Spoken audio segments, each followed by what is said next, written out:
एक बार एक छोटी सी बच्ची हाथ में मिट्टी की गुल्लक लेकर के भागती हुई एक दवाइयों की दुकान पर गई। वो काफी देर तक वहां पर खड़ी रही, लेकिन दुकानदार का ध्यान उसकी तरफ नहीं गया क्योंकि और भी बहुत सारे लोग खड़े हुए थे।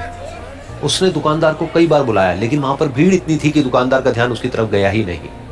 और फिर उस बच्ची को थोड़ा सा गुस्सा आया तो उसने अपनी मिट्टी की गुल्लक लेकर के वहीं काउंटर पर जोर से रख दी, जिसके बाद में जो दुकानदार था और जितने भी लोग खड़े थे वो सब उस बच्ची की तरफ देखने लग गए। और फिर उस दुकानदार ने उस बच्ची से पूछा, बेटे आपको क्या चाहिए? तो वो बड़े ही भोलेपन से बोली कि मुझे एक चमत्कार चाहिए। ये सुनकर के दुकानदार को कुछ समझ नहीं आया, ना ही वहां पर जो लोग थे उनको कुछ समझ में आया, और सब उसकी तरफ देखने लग गए। फिर दुकानदार ने बोला, बेटे चमत्कार तो यहाँ पर नहीं मिलता है। तो बच्ची को लगा कि वो उससे झूठ बोल रहा है, तो बच्ची ने कहा कि मेरी गुल्लक में बहुत पैसे हैं, आप बताओ आपको कितने पैसे चाहिए, लेकिन मैं आज यहां से चमत्कार लेकर के ही जाऊंगी। तो वहीं काउंटर पे एक और आदमी खड़ा था, उसने उस बच्ची से पूछा कि बेटे क्यों चाहिए तुमको चमत्कार? तब उस बच्ची ने अपनी कहानी बताई कि अभी कुछ दिन पहले मेरे भाई के सर में बहुत तेज दर्द हुआ, तो मेरे पापा मम्मी उसको हॉस्पिटल ले गए। उसके बाद कई दिन तक मेरा भाई घर नहीं आया। तो मैंने कई बार अपने पापा से पूछा, लेकिन उन्होंने मुझे कुछ नहीं बताया। उन्होंने बार बार यही कहा कि वो आ जाएगा, वो कल आ जाएगा, वो कल आ जाएगा, लेकिन वो आ ही नहीं रहा था। तो मैंने देखा कि मम्मी रो रही है, और पापा मम्मी को कह रहे थे कि उसकी दवाइयों के लिए और उसके इलाज के लिए जितने पैसे चाहिए उतने मेरे पास में नहीं है, अब उसको कोई चमत्कार ही बचा सकता है। तब मुझे लगा कि अगर मेरे पापा के पास में इतने पैसे नहीं भी हैं तो क्या हुआ, मेरे पास में तो है। तो मैंने जितने भी पैसे जोड़ रखे हैं वो सारे लेकर के मैं इस दवाई की दुकान पर आई। फिर उस आदमी ने उस बच्ची से पूछा, कितने पैसे हैं तुम्हारे पास में? ये सुनते ही उस बच्ची ने अपनी गुल्लक उठाई, जमीन पर फेंकी और तोड़ दी, और पैसे गिनने लग गई।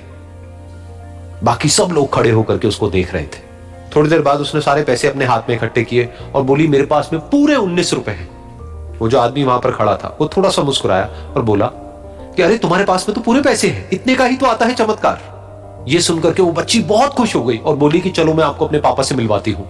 बाद में पता लगा कि वो आदमी कोई आम आदमी नहीं था, बल्कि एक बहुत बड़ा न्यूरोसर्जन था, और उसने सिर्फ 19 रुपए में उसके भाई की सर्जरी करी, और कुछ ही दिन बाद वो ठीक होकर के घर वापस आ गया। फिर कुछ दिन बाद वो बच्ची, उसका भाई, उसके पापा, उसकी मम्मी चारों एक साथ बैठे हुए थे और बात कर रहे थे। तो उसकी मम्मी ने उसके पापा से पूछा कि अब तो बता दो ये चमत्कार आपने किया कैसे? तो उन्होंने अपनी बेटी की तरफ देखा और बोले, ये चमत्कार मैंने नहीं, इसने किया है।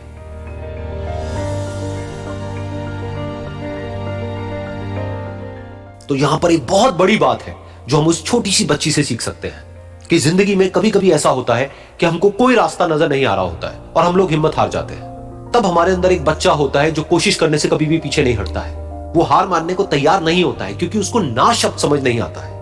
वो बच्चा जिसके लिए कुछ भी नामुमकिन नहीं है, क्योंकि वो हर हाल में कोशिश करता ही रहता है।